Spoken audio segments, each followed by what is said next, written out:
Hello and welcome back to Rebound with Resilience, a podcast dedicated to raise your resilience, mindset, and mental wellness. And on today's episode, we have our guest, Jeremy Oliveiro, or Jerry. Yeah, Jerry, hi, nice to meet you. It's great to have you here. Hi, no problem. My pleasure, Kevin. Okay, just give you an introduction of Jerry, and he's someone that it's very apt for this podcast on resilience and mental wellness because he has diverse experiences and expertise across different vocations as an educator, psychologist, counselor, and also a youth worker. So he has a master's in counseling and is currently working as a psychology lecturer in Ngee Polytechnic, volunteers as a defense psychologist in MINDEF, and on top of his work commitments, he also sits on the is a membership chair of Singapore Psychological Society, a member of SG Psych Staff. I think if you're into psychology, you will know what it is. It's a web page that demystifies psychology, provides useful information to the public on anyone keen to understand about psychology and mental wellness.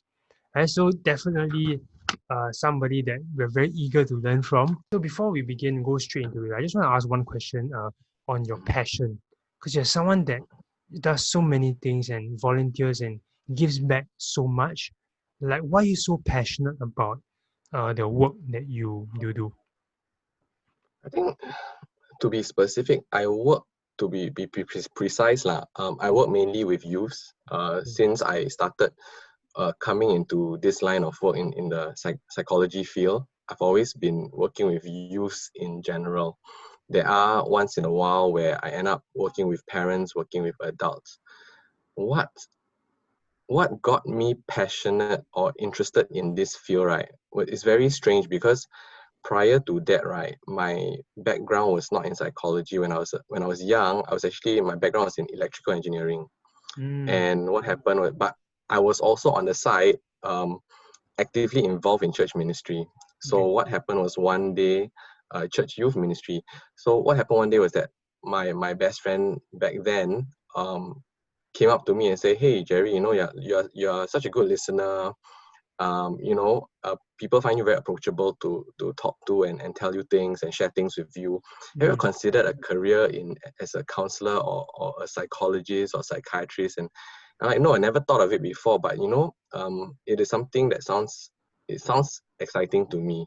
So I actually went on to read up about the science of psychology and all that. mm, And um, it got me, I was really fascinated about the science, and I started, on top of reading up more, I actually decided, hey, I'm going to do a degree in psychology. And then mm.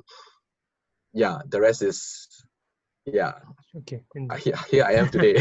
you know okay. yeah. Well, yeah, I'm sure it's been a journey. You have so much experience in the field, right? Yes. But I guess today we want to zero in and focus on suicide in particular. I Mm, think it's a topic sure. that seemingly it's a bit detached from the rest of the population, but slowly we're starting to realize how relevant it is for us. And I think Mm-hmm. anyone listening to this, right, you may not have a direct experience with it, but I think it's still good to understand it more and Mm-hmm. understand certain principles of support so that you know Mm, how to better identify and help people around you. Yeah, so that right. will be the outline of this podcast. And we'll be asking Jerry questions around that. So before we go into the specific areas on suicide, right, can I anything that any experiences that made you feel strongly for this? Yeah, a lot. Um, I think the one that hit me the hardest, and it's a personal experience with suicide. Uh, Not me, but Mm, uh, back in my previous job when I was working in the social service sector, I had a client. He's 14 years old, very bubbly, mm, young kid, a little hyperactive, likes to rubbish around with me. Just being a kid. sure. Asking me cheeky questions and all that. And so one fine day, I mean, whilst working with him, there has been he was basically a hyperactive kid in class, so Okay. he's basically acting up in class and all that. But there has been, while working with him as a client together with a team, not just alone but together with a team, which includes youth workers and all, there has been no sign or no telltale sign of anything to show that he is emotionally distressed or has any form of suicidal ideation. But strangely, this was in 2008. So late at the end, towards the end of June 2008, I got the news early in the morning that, you know, he's no longer around. He's passed on. His body was found at the foot of his building. And yeah, no one could understand how it happened. No one saw it coming. So it came to most of us as a shock. Yeah, it came to us as a shock. And I think because that period of time was the school holidays, when the news got to myself and my team, it was like there was a slight delay. It was the day before when it happened. So we were, then the school contacted us and all that. So yeah, we were in a state of shock. I was so badly affected by that because back then I see it as a failure on my part, a failure on, and I was leading this team that was working with him. So I really took a lot of responsibility, took it upon myself, and I felt very guilty. For 6 months, I was kind of out of action because I needed to seek therapy. So my supervisor told me, stop, take a break, and go for treatment. Yeah, they did the referrals for my supervisor, did the referrals for me and all that. So yeah. So that was one incident. And that was in 2008. More recently, in my current place of work, I had a student who's pretty close to me. She often comes to me for consultation in research because I teach research where I work right now. And she comes often to see me, to consult me. And the thing is that throughout this period of time where she was consulting, because it was all about research, there was no opportunity for me to talk about other things, and I have no way of assessing her emotions because the conversation was all about schoolwork, assignments, and all. It revolves around. But and the next thing you know, 1 April last year, 2019, I think it was 20th April. I got news that she actually jumped off her apartment, and the thing is that after what has happened to me over the years and with all my training, I'm still affected by it. I don't blame myself, but I'm wondering on hindsight, why is it that I did not have a deeper conversation with her whilst she was, consulting me for her assignments and all that. So there's a little tinge of guilt. Yeah. But I told myself that no, I don't blame myself for it. But I know that if she had spoken to me, I would have made a difference. At least I can't guarantee that she'll be okay, she'll be alive and all that. But yeah, I'm sure had she told me something, I could have made some difference. Yeah. Okay. Yeah. Thanks for sharing, and I appreciate your vulnerability in opening up and sharing with us. I think that must have been tremendously hard to take. Could you share more about maybe the part where you had to be in therapy for about 6 months, right? What was what was going through your mind at that point of time? I imagine also that, I mean, I have experiences with speaking to people who have been suicidal, but never had that experience where someone take their life, someone you have known, someone you have spoken to, closely interacted with. That must have been really tough. So I just want to know how you managed to deal with it. I think that 2008 case was really impactful because number one, there was a lack of closure. There was a lot of unanswered questions, whereby there was no death note on the part of the client of mine who passed on. Unlike the most recent one, there was a reason why, there was and what was going on with her life. But 2008 one, there was really no closure. We don't know why. Police unable to rule out foul play. For myself, there was a bit of a lot of self-blame. a lot of guilt, um, wondering why myself, my team, all of us didn't see anything of this nature coming for this particular client. Yeah, how is it that we don't see it?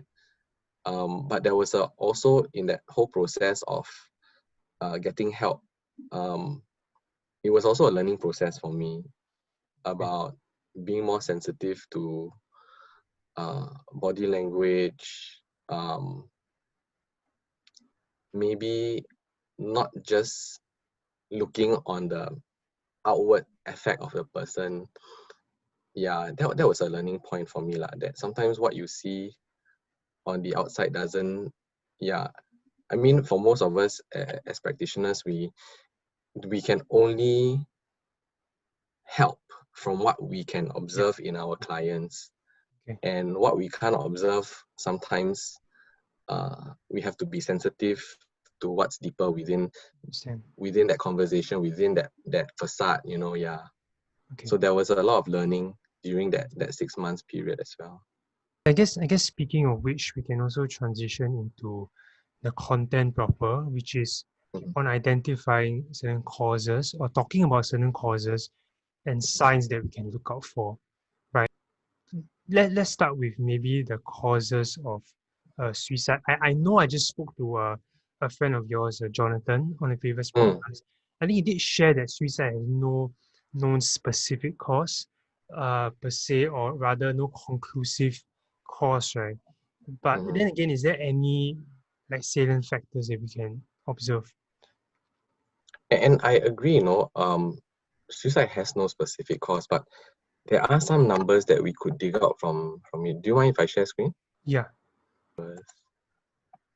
So having said that, there are no specific cause in suicide, as in because it differs the reasons differ from individual to individual. However, these are the statistics in 2016 lah. They're not that recent, but this is what I have so far.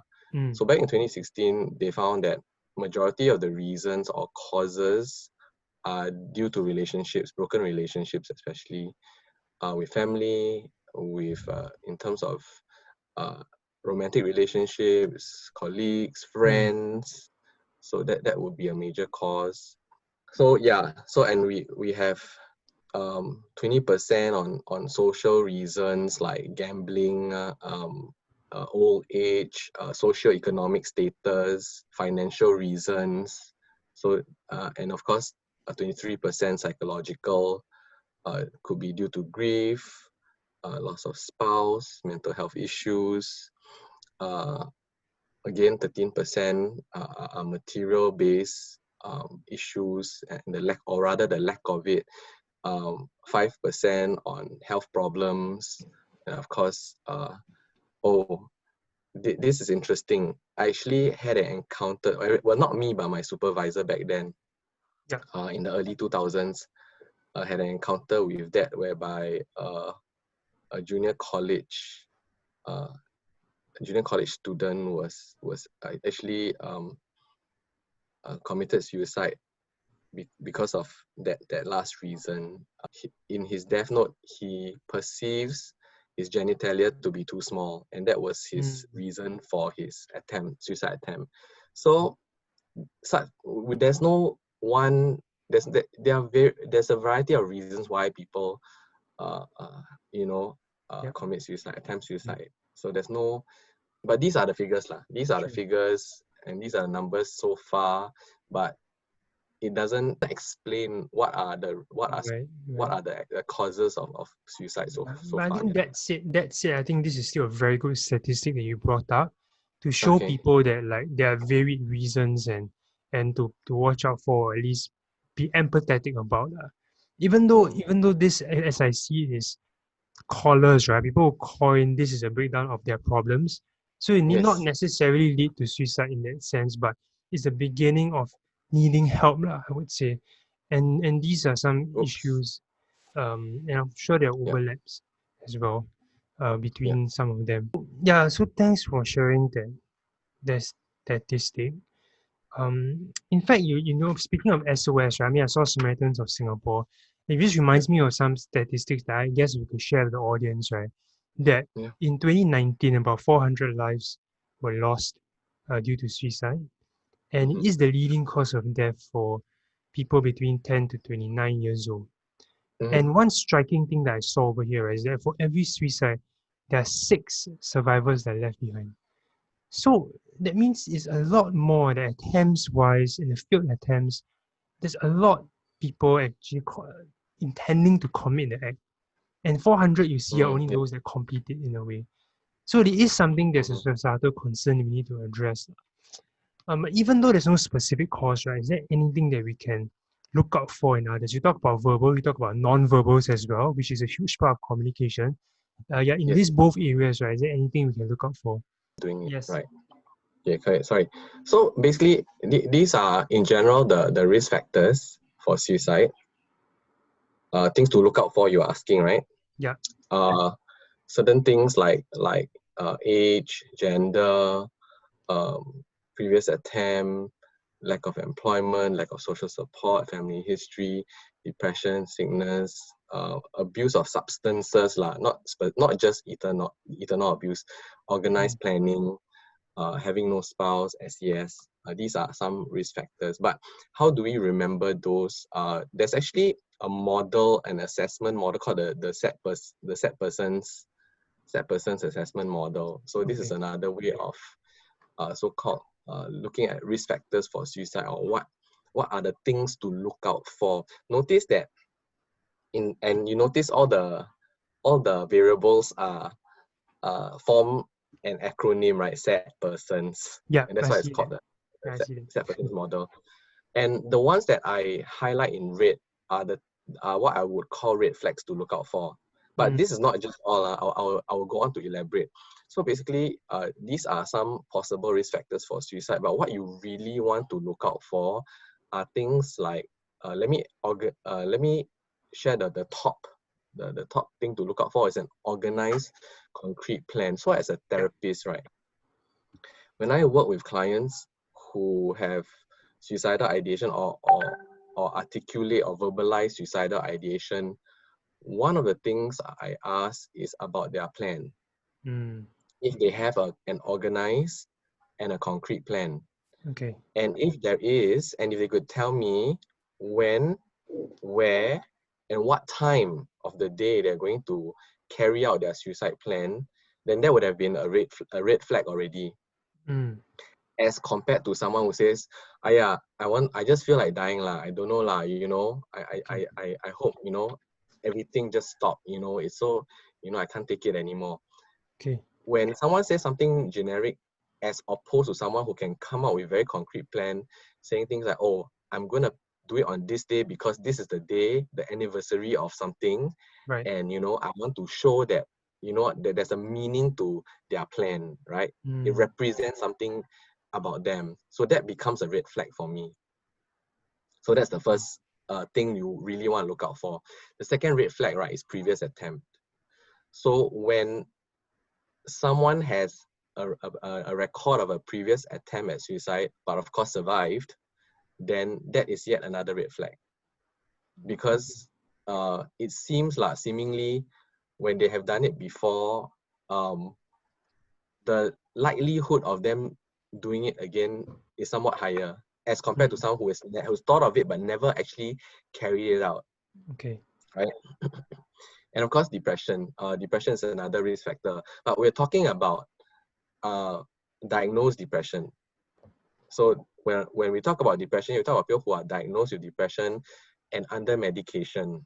Mm, One thing to also look out for is that if someone who is under medication, there is a vulnerability period for the first 2 weeks. okay. Yeah, that is somewhat an effect of the medication that makes them vulnerable in the first 2 weeks. Yeah, Mm, but it differs from person to person. I see. Okay.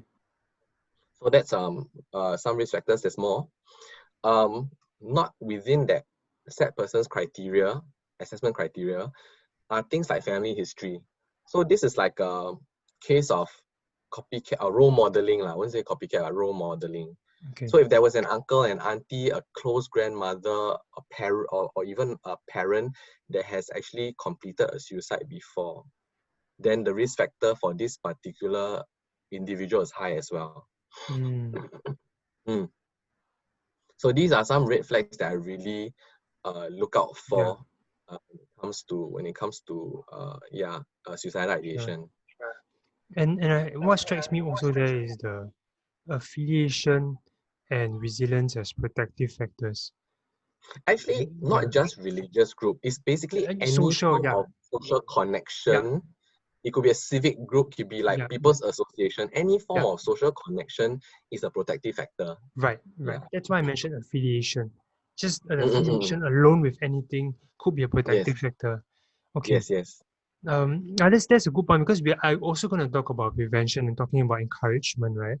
I guess we Mm-hmm. could transition into the next segment, All right, which sure. is how we can look out for one another. Now, knowing that, like you mentioned, I think I learned something as well. Previous attempts, Mm-hmm. depression as a factor, which we talked about Mm-hmm. in the previous podcast. Of course, if you're, I think depression awareness has generally become a little bit more.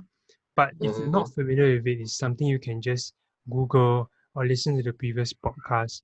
The idea is that it's not something that Mm-hmm. is just purely psychological, it's physiological as well. It's because of certain chemical Yeah. imbalances that result in Yes. people having Yes. certain thoughts. So we need to understand that it's not it's like injury, right? When you when someone sprains his ankle, you don't tell someone to just like run and get better. They need to recover, they need to rest. Yeah. It's the same way It you is a don't tell someone who's physical. depressed, yeah, to just get over it. Yeah. It's actually a physical, physiological symptom. And you're Mm, right that yes, there are chemical imbalances that may cause that. right. Yeah, and of course you mentioned organized plan. I think that is one very big factor we can look out for in Yes. each other. Because if your friend is telling you that, hey, I have certain ideas, so they're saying, oh, research this about hanging, I research about cutting myself, then it is Mm. like an indication that they really might have planned something out, have ideations of that. And before we go into how we look out for one another, right, just one last thing I want to talk about is suicide is becoming younger and younger. You Yeah. know, and I think we discussed this also that Mm-hmm. Yeah. yeah, 10 years old, 9 years old, it's very shocking because like at that age we seem to be wanting to just play and have fun, right? But to be able to conceive a plan to Oh, take their own life, right? It's something that I find it hard to understand also. So I just want to ask, do you have could you shed any light about these occurrences? actually, for myself, Yeah. um, I do struggle to empathize at times because when I was, 10, 11, 12, uh, m- my life was just playing, having fun with my friends, and yeah, life was just playing, having fun, and no issues, no problems. I don't Mm, no bills to pay, yeah. right? And I and when I hear such cases, I do struggle to empathize, honestly. But I can but the reasons are out there in the news, in the media, right? A Mm, lot of pressure, a lot of stress to perform in terms of to perform academically, yeah. right? Meeting parents' expectations, friends' expectations, teachers' expectations.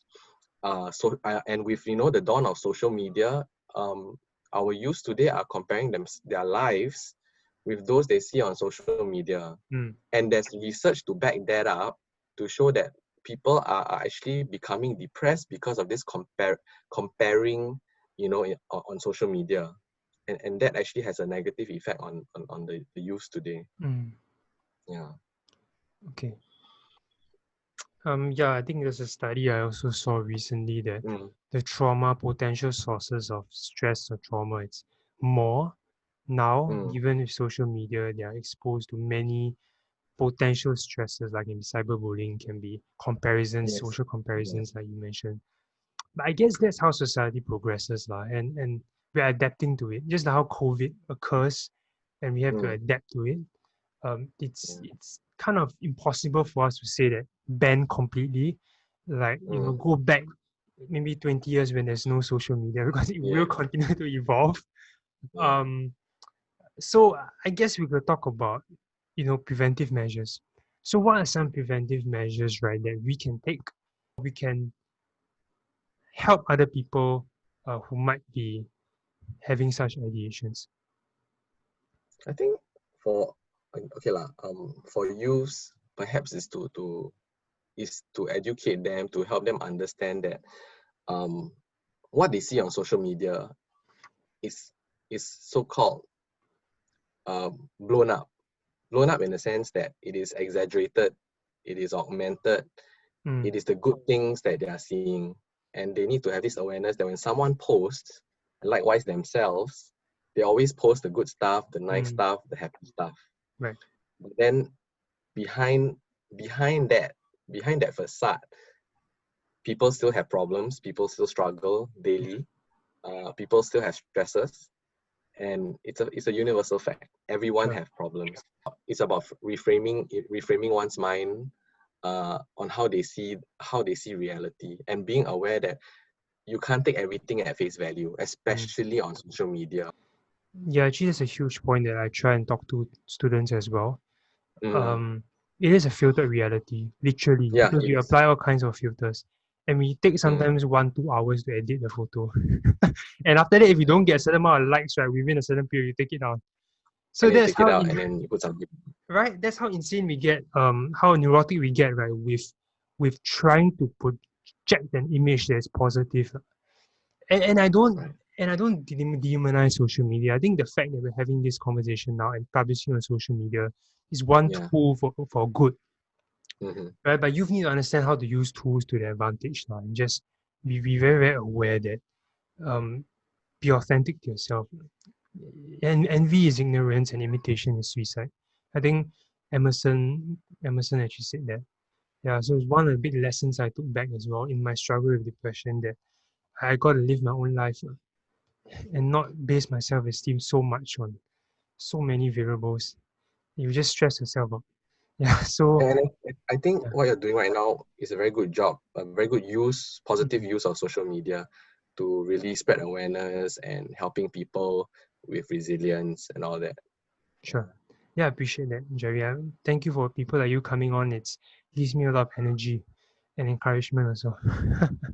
So I think we talked about helping youth to understand the mindset towards social media and not seeing everything at face value. But what about looking out for their peers? So when we talk about peer support behaviors, right, what are some things that you recommend? Mm, peer support behaviors. I think Yeah. so. There are many research that talks about social support and peer Mm, support. And um, when it comes to um, communicating with our peers, I think the most important thing is to be non-judgmental, mm, to keep an open mind. Um, but it is hard. Being human, we tend to have our own opinions. We tend to what we how to say impose our own values on others. Sometimes we are not even sensitive to certain social, cultural, maybe even religious practices around us, and mm, sometimes we get into conflict because of that, mm. right? We start judging people, we start making assumptions about people, yeah, and I think all that is very unhealthy. And the way to go is to take out all that negative element. Yeah, being the key thing is to be open, to have an open mind. So I think as a baseline, empathy is very important, Yes, just for any form of support. But if let's say we build empathy and we go more in depth into when a friend is having suicidal tendencies or they've communicated that to you, right? How does one respond in that situation mm, to help their I friend? think whether or not, right, if you have a friend who has brought up suicidal ideation, number one, never take the news alone. Always tell someone else, Mm, right? If not, if anything were to happen, probably you will feel guilty, like, uh, keeping the information to yourself and all that, and then something happens. So always tell someone else, someone who can help with the matter. okay. Um, on top of just looking for, in fact, earlier on I talked about red flags. When a friend talks about these suicidal ideations, don't even bother about the red flags. As long as you sense that, hey, my friend's very depressed, my friend has ideas of taking their own lives, harming them, self-harm, get them professional help. Get them help. Tell another person. Do not withhold that information. Do not promise you will withhold the information to the person, to anyone. Okay. Because there are instances where there are people who have suicidal ideation, and they say, hey, they come up to you as a friend and they say, hey, I want to tell you something, but you promise me you won't tell anyone. Yeah. And don't promise that, because or at least for me, on a professional basis, it is easy for me to say that I can, whatever you share with me is confidential, it's safe with me, and it'll never go out unless you do, if you say anything that implies that you're going to harm someone else or you're going to harm yourself, then there's no more confidentiality between That's a us. rule, right? Yeah. What's tricky though, like if let's say I were to empathize from their perspective, right? What's tricky is sometimes they want their friend to open up to them, and in order for them to do that, they have to say that they won't share with anybody else. And when they share it with you, right, then there's a dilemma there. Do you then share it? Yeah. So, but I rather you err on the side of of prevention, yeah. Okay, rather than to understand that. My view is that if let's say there's the best case scenario is to share that I can't promise that I will not share it, especially when it comes to your health. But on the other hand, if let's say the person completely doesn't want to open up, right? You only open up if you promise the person and you send something. I feel it's okay to break that confidence in view of a larger purpose. definitely. But then again, it's up to you individuals if you're watching this, right? Every context is different. But I think what helps the most will be to know your friend, to know that your friend needs to know that you care for them, and you have their best interests at heart. I think once you have that, they will understand why you do what you do and why you're trying to help them. Yeah, so that is, I guess, something people can look out for. For the non-verbal aspect wise, right, is there anything that we can watch out for in maybe behavioral changes in I think people? Yeah. the what we want to look out for are things like people being socially withdrawn. Um, the Sometimes you can see a negative effect. They're looking down. They're feeling down. They look down. They're depressed. They're feeling depressed. You can see in the effect lah. Social withdrawal is another one. Lack. Sometimes it can go both ways. Sometimes there could be lack of appetite, but sometimes it differs from different individual, right? Sometimes they eat more, right? There's some people who are feeling down, but they eat more to deal with the stress. I think that those are very typical things that you probably heard before and all that. But what you would not have heard before is this. Imagine if you have a friend who's been seemingly very morose, very upset for a long period of time. Then suddenly, right, one fine day, right, you find them very happy, right? You find them like, like a typical depression scenario, someone who's very down, loss of interest, social withdrawal, they things that they used to like, they don't like anymore, things that they used to find pleasurable, they don't find pleasurable anymore. But what's really scary is when suddenly all that just mysteriously goes away. Now, that could be a red flag as well. That non-verbal could be a red flag as well. Why? Because there's a possibility that the person already has a concrete plan and they've made a decision to carry it out at a specific time. And because they know that everything will end soon, their problem will go away soon, they actually feel relieved. They are actually genuinely happy because I'm going to go soon. My problem will be gone. Yeah, and then suddenly they start becoming happy, too suddenly. Yeah. Actually listening to you, I think I had goosebumps of fear as well. It's just like I don't know, something impending is coming. That's the feeling that I'm getting lah. And when it hits, nobody will know, or rather people will be shocked lah. And then the impact is very great. The consequences on Yeah. the loved ones and the friends around them.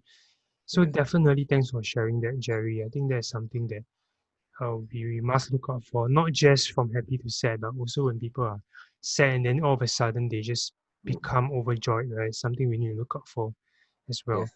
Any change, any sudden change in baseline behaviors, something you need to look out. That's a good way to put it. Yes. Yeah, okay, thanks. Okay, I think more or less we're coming towards the end of the podcast. I think one or two more questions. The first one would be, do you have any messages of encouragement, right? I mean, you have talked to so many people who perhaps have had difficult periods in their life. And I'm sure some of them Mhm. you've seen them through and you've seen them overcome, and the joy and gratitude is very great for you. Yeah, so could you just share some words of encouragement for people who might be facing suicidal tendencies or just have mental health issues at this stage and are battling with it? Maybe let me just share one slide of a successful client. Okay, sure. Okay. So one case of this is a case of one of a client who I think he was my client back in 2012, 2013. It's been about 7 years. Mm, Uh, and in the institution where I work, and today he's working. And he's got this girlfriend, and I mm, recently he posted this on Facebook, and mm, I actually personal message him. This is mm. very recent. This is this year, just like Yeah, about I just saw less that. than a month. Yeah, Yeah. less than a month ago. And yeah, my encouragement to people is that, you know, you won't know what's going to happen to your life ahead. Mm, So if you had this kind of mind, made that decision back then 7 years ago to end his life, he wouldn't be experiencing the happiness, and all the good things that is happening in his life right now. mm, And this is basically my important takeaway message. But more importantly is to always remember this, that and that an outcome is a result of, number one, an event and our response to an outcome. We can never change events. We can never change events that happen to us, whether good or bad. mm, What we can change is our response to the event, which will lead to either a positive or negative outcome. mm. So at the end of the day, right, it, it is the way we respond to an event that changes the outcome of it. Yeah. If we want the outcome to be something good, then we have to respond in a positive way, make a decision to do the right thing, and the outcome will be positive. Sure. Yeah. So one thing that remains constant in life are problems and our changes. Mm, These are the only constants, right. because everything else changes. Our situation change over time. Mm, What may be really terrible, what may seem really hopeless, uh, today, we'll never know. No one knows what will mm, happen in another 2 years, 5 years, 10 years, 20 years, 30 years down the road. And for mm, myself, I watched myself transformed as well. When I was a teenager, I would never expect, knowing the things that I do as a teenager, I would sure. never expect myself to be where I am today, to do what I do today. In fact, my situation was so bad when I was in high school that I I didn't even think I would have a degree. Mm, Seriously, I was that okay. naughty a teenager back Sure. then. Yeah. Okay. Yeah, I mean, we can't direct the wind, right? But we can control our Yes. sails. Yeah, Yes. we can't control. I mean, we can't control the wind, but we can direct our sail. I think Yes. that's one core principle of self-efficacy or Yes. proactiveness or however way you put it. I think that's one core principle that if I always tell students, right, if I have a kid, he's 3 years old, 2 years old, one of the first few things I will tell the person is this principle. Yes. I will make sure they know that yes, we cannot control the circumstances, but we can focus on controlling our thoughts, emotions, actions, Response. behaviors. Yeah. Exactly. Yeah, so Yeah. love that. And the last question I'd like to ask is, so I think we're more or less coming towards the end of the podcast, just one last question, because I know you Sure. have a background in psychology as a psychology lecturer as well. I just want to ask, what are some mindsets or practices that one can do to build their resilience or mental wellness, especially Mm. during this period? I think, okay, maybe can I share some materials that I Yeah, have sure. pertaining to this? So, okay, all this actually come from the American Psychological Society website, right? Yeah. So basically, that is my source. But then, of course, if you want, this is basically the what to do to build resilience. I can really briefly, I will briefly go in depth as in how to go about doing it. So discussion. So um, first and foremost, we agree that connections, affiliations can not only it's not only a protective factor for suicidal ideation or suicides, but Mm, it is also a way to build resilience, right? mm, Having affiliations, making connections, getting help from people, or basically talking it out. Having no man is an island, right? So sharing, being in a group, all these are ways we can build resilience, personal resilience, right? okay. Um, I think it's also about perspectives, about how we respond or how we see and thus respond to an event that happened. So avoid seeing a crisis as a problem that one is unable to overcome. Mm, So that is the second point. yeah. Um, and we also talked about the third point earlier, right? We both Yes. agree that the only constant is change, right? Change is the only constant. Problems are also the only constant. There will always be problems. There will always be change. Uh, Being able to accept that fact that no living being has no problems. Even Mm, animals have problems, right? sure. So yeah, accept that change and problems is part of our daily lives, and that there's nothing that we can't overcome on the with the resources that we have. Right. I think goal setting, point number 4, goal setting also gives us a sense of direction as to where we go. But I would like to further add that when we set goals, we want to chunk them into smaller bits that we can slowly make our work our way towards, so that because when they're in smaller bits, the likelihood of being successful in the smaller task in the Sure. smaller chunks will actually encourage us to go further, to continue. And once a person has a sense of direction, right, generally they automatically become resilient, Okay. right? Mm, And I'm speaking from experience, because the focus is shifted not on the problem but on their own personal goals, right. right? Taking action, I think taking action is important, because you can have the most fantastic plan for your life, the things you want to do, the goals that you have, but the best plan is pointless and useless if we don't take action. Mm, Taking decisive action also means commitment to what we want to do, or commitment of achieving the goals that we want to meet, right? So that's point number 5. So yeah, it's from the APA, the Road to Resilience. Point number 6, always look for opportunities to learn something new, to discover ourselves, learn something new about ourselves, right? For self-discovery, do new things, and you'll be surprised at the things you learn about yourself. With COVID, right? I tell you, I realized that there are things that I never thought I could have done, but I've been mm, doing it because with COVID, we're all stuck at home, we're working from home, right. and being in an academic institution, all the lessons are all home-based. Right. Uh, Never in my life can I ever see myself to be so productive while I'm at home. You know, Sure. it's amazing the things that we learn. I've also actually, during this whole COVID period, while I'm stuck at home, I actually went out to look at the what you call MOOCs. You know what MOOCs are?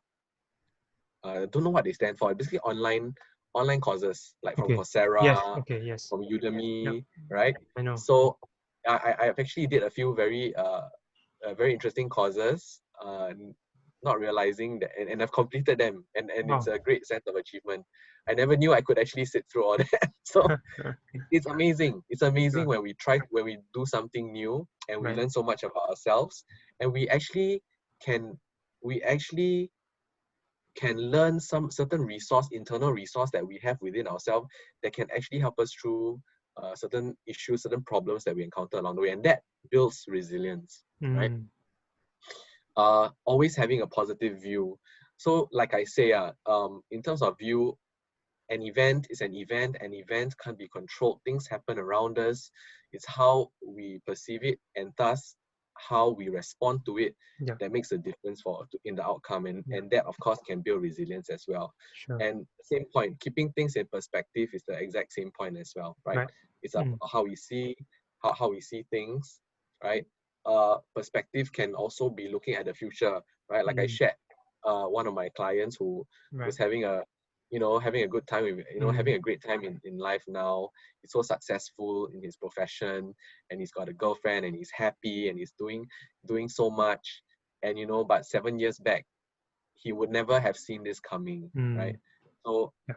keeping things in perspective, in sense that looking towards that future, that you being hopeful about that Yeah. future. Hope And is that's a point nine, right? mm. Having a hopeful outlook builds Yeah. resilience in us. And of course, taking care of ourselves, not just in terms of mental health, but even physically, because our diet and the amount of sleep we get actually has a psychological effect on us as well, Mm. psychosomatic effect on us as well. Sure. So take care of yourself, uh, physiologically, biologically, psychologically, socially. Take care of yourself, right? Sleep well, eat well, yeah, and have fun, right? Be happy with life. Have a positive outlook in life. So this is the what we can do to build resilience. The more evidence-based ones are the how. One of the how, and these how actually covers some of the 10, more than one of the 10 points, by the way, okay? Yeah. So this idea of changing the narrative is actually about it's about reframing perception or changing the narratives. We all have this personal talk or personal narratives whenever Mm. we go about our lives. I'm not Yeah. sure whether you realize, but sometimes we have this internal self-talk in Sure. whatever we do. We can be attending a class, we can be watching TV, we can be Mm. eating, we can be just lying down in bed, but we always have this internal voice in us, our narrative, our personal Right. narrative. And unfortunately, more often than not, this internal narrative of ours, right, for most people, right, uh tends to be negative. Yeah.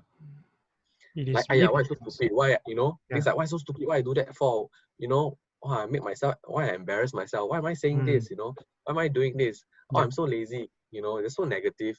And changing the narrative is actually reframing all the negative narratives we have within Mm. internally into something positive. Sure. And that in turn will actually help us or train us to reframe our perception of an event that happens. Mm. Even if it's negative, we are able to come up with, list out positive outcomes, Yeah. of the situation. And a research in 2014 by Sargent and Mongrain actually found, they actually did this exercise with them, having them every day to write down, for every negative situation they encounter, right, write down a list of 3 good things that can come out of it every day for Mm. 3 weeks, right? And the outcome is amazing, right? That they in changing their narratives, it has decreased their pessimistic beliefs and made them more engaged with life. So these are Sure. the things that has been found in this study. That's So amazing. yeah. Just to add on one point, right? I think one thing I do for Mhm. students as well, right, is a 3 question framework to write down at least 30 benefits of an Mm. event. I think the issue why, right, we are caught in a negative narrative, right, is because Mm. we experience the past. In some sense, Yes. right, every single day, if we don't consciously change our narratives, right, we are Yes. literally correct me if I'm wrong, right? But we're literally living in the past because every trigger, every event is triggering a past emotion or a past Yes. event that's happening, and you're And reacting in the same way. Yeah, and yeah, our response is actually tagged to how correct. we were socialized by our parents, our teachers, our friends in the Yeah, past on how to respond to yeah. this situation as well. Exactly, Yes. exactly. And that's why we're stuck in these ruminations and patterns, right? And so like Mm-mm. changing a narrative is a huge factor. And Yeah. specifically consistency and not intensity is one thing that I picked up from this study as well. Because I can Yeah. get people to do it, say maybe list down 30 benefits of this particular drawback. And Mm-hmm. every coin has two sides. It's just that we don't see one side when the thing Yes. happens. We don't see that one side, and that's why we're caught in this um, pattern, this emotional baggage that we carry. But the moment, for me, the moment I was able to shift my perspective and see the value and benefit of it, right, then I was Mm. able to start to overcome. But for some people, that process takes weeks, months, years. Some people don't ever get there, unfortunately, lah. Yeah, so I think this particular study, doing it daily, is Mm-hmm. I would definitely do quote this in future. It's very, very powerful. Yeah. Mm. Okay, thanks Anyway, for I have sharing. my references for you at the end, so no Sure. worries. Okay. Yeah. Okay. And Okay. so the next one, there's a lot of hype about it, but it's Yeah. not really a bad thing. It's a lot of hype on mindfulness. Mm. So a research in India, or there are two researchers in India, found that psychological, wait, I'm not sure if I'm blocking the slide. Huh? Psychological resilience is more pronounced in people who practice mindfulness, or people who are mindfully aware of Mm. their surroundings. So Yeah. we call them mindful people. Yeah. Um, Maybe I'll just jump to the next slide about what is Yeah. mindfulness. Is the slide being blocked No, from it's your not. point It's of not. view? Don't worry. It's I not. can see it fully. Yeah. Oh, Don't worry. okay. Yeah. So mindfulness is a type of, basically what mindfulness is a type of meditation, or a focusing of the here and the now, and Mm. being being intensely aware of what we are feeling, what we are sensing in our five senses, in the here and in the Mm. now, in the present. Sure. So one mindfulness exercise that I actually have done before with clients is the raisin. There are many different types of mindfulness Sure. exercises. Right? I did Right. the raisin thing where I hand them a raisin. They are supposed to look at it, appreciate the texture of the raisin, Sure. and then they're supposed to smell it, Sure. feel it, touch it, you Right. know, chew on it, swallow it. All this process I'll break down Right. in that whole mindfulness process. They're being broken down, and it's amazing the things, the sensations that you feel, that hey, it never occurred to me, or I never felt that before. I've been eating raisins all my life, but I have Mm. never experienced that feeling. When I as compared to when I do it mindfully, right? Sure. So apparently there's, like I said earlier, there's a lot of hype going on about mindfulness, but Yeah. I have to add that there are researchers that found it helpful. There are also Mm. researchers that found that it made no difference, right? Sure. So that's the caveat I have to add. Sure. But basically, in general, practicing mindfulness actually helps, or is beneficial to in most studies that I've seen, lah. Okay. Yeah. So basically, what mindfulness involves are things like breathing methods, breathing skills, Mm. guided imagery, Yeah.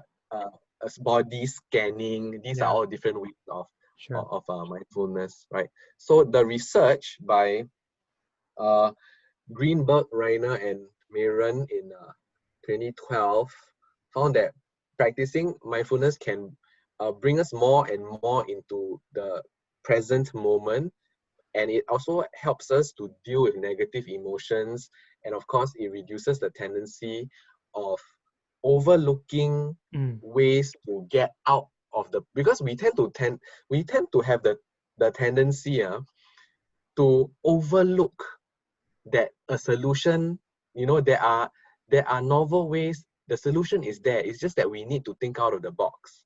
So Mm. we have this tendency of overlooking Yeah. adaptive ways of responding. So Sure. mindfulness slows us down, and thus reduces the tendency of overlooking at our creative and adaptive ways of responding to Mm. negative situations as well.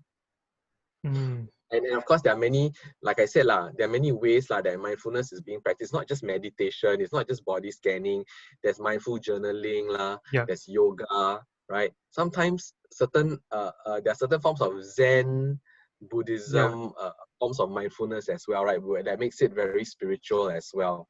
Yeah. So the For practice sure. of mindfulness is actually another tool that we can use to help build resilience. Okay. I think hearing from you, right, it came at the right time. It came at the Right. right time because I'm actually exploring this for myself as well.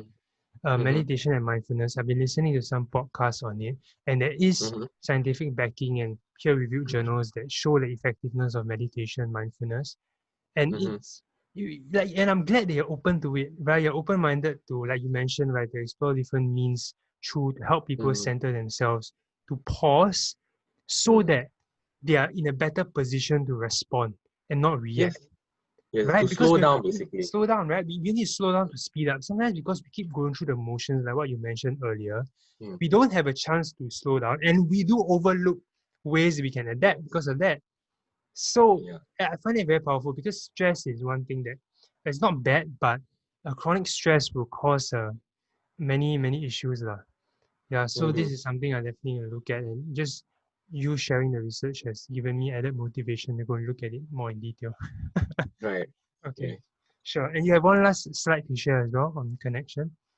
Yeah, we yeah, let me just share Sure. screen. I think we were talking about connection earlier and how important it is. Yeah. And here's the research that actually shows that connection, or aka social support in this study, Mm, uh, can moderate genetic and environmental vulnerabilities and actually build resilience to stress in mm, individuals as well, right? right. So Interesting. this is one thing. And you know what, we always and you know, earlier on we talked about how we can make this connection, right? Mm, Through affiliations, joining civic groups, yeah. faith-based organizations. So these are the ways that we can make connections with people. Yeah. Okay. Yeah. And I I find think, that. Sorry, I was just saying. I yeah, find how you moderate genetic and environmental vulnerabilities. I think is a good way to put it, because mm, if we cannot change what lives we are born into, right? But we can choose to our environments after we're mm. born, and I think that's a And massive thing for people. and that boils down to the point that I also mentioned earlier about the way we respond changes the outcome, right? Yep, yep, exactly. So everything's linked, lah. That's the beautiful thing about it. Okay, Ken, I think we have to kind of close. All right, Okay, sure. I think with that, I think wow, that's a very comprehensive look into some studies that talk about, practices that can build resilience and mindfulness and mental wellness as well. Thank you so much, Jerry, for Can I joining us today. can Yes. I also share a resource for whoever's watching? Yeah, go ahead. Go ahead. And I'll also Okay. attach it in the description as well. Yeah, Yeah, let me maybe. share, Yeah, because they are visual. So maybe what they can do is they can actually, scan this, is it? yeah, scan Okay. this resource. Actually, I did it quite deliberately actually to, Okay. If you're on Spotify, yeah, I will put in a link somewhere in the description. If you're watching this on YouTube, then I will you yes, can just can. scan it on the screen. So, Okay. so this is a resource Yeah. for all those watching, right?